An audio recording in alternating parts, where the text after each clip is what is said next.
پیروز کریمی سرمربی استقلال اهواز از سوی کمیته انضباطی به دلیل اظهارات خلاف واقع در رسانه‌های گروهی که منجر به تشویش اذهان عمومی شده تا اطلاع ثانوی از حضور در مسابقات رسمی کشور محروم شد. آقای کریم الان محروم هستی شما دیگه؟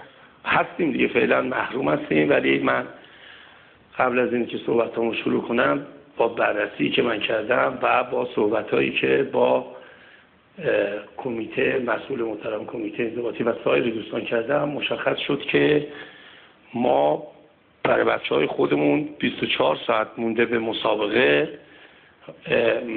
مراتب پیگیری بازیکن رو مد نظر گرفتن که با مراجعه‌ای که به آقای شاه حسینی صبح روز بازی انجام دادن، با تمام تلاشی که ایشون هم کرد، به دلیل برگزاری سمینار رؤسای کمیته انضباطی سراسر کشور انجام اون کار بلافاصله مقدور نبود و به واقع بدون اینی که بخوام هیچ مورد خاصی رو در نظر بگیرم مشخص شد که اون چرایی که مسئولین خود ما به ما گفتن و مدعی بودن که بیشتر از یه هفته این قضیه در جریان بوده اشتباه بوده و در واقع 24 ساعت فقط دنبال این قضیه رو 24 ساعت قبل این قضیه رو پیگیری کردن و محرومیت ما از دو بازی کلیدیمون که اتفاقا هر دو چپا بودن و در سمت چپ ما بازی میکردن و یکیشون از عنصرهای قوی سرزنی ما بود، به واقع قسمت عمدهش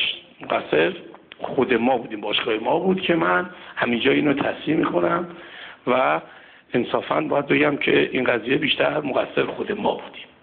بس اون صحبتایی که بعد از بازی کردید و همه رو متهم کردید و گفتید نمیدونم همه اساس کشی کرده بودن، چی بود داستانه؟ خب اینو ما نفرمون فرستادیم. ما ببینید من هم با چیزا هم صحبت کردم، ما صبح روز بازی هم تو این قسمتش با همه تماس گرفتیم، کسی جوابگوی ما نبود، ولی بحثی که گفتم 10 روز یه پرونده ما طول کشیده بود و تو این 10 روز کار ما انجام نشده بود و درست شب بازی اینو گفته بودن، به واقع 24 ساعت قبل بود، ولی اون قسمتی که میباید کار ما انجام بشه از طرف باشگاه ما بود. آدم باید در کمال شجاعت و صداقت بگه و این قسمت مربوط میشد به باشگاه خود ما بود قصور. بعد اگر محرومتون نمیکردن که اینا نمیگفتید؟ محروم شدم که دارم میگم. الان نه که تا اطلاع ثانوی مثلا اینجوری دارید میگید که مثلا اینجوری به این خاطره که مثلا بگید کمتر بعدا محرومتون کنن یا نه واقعا؟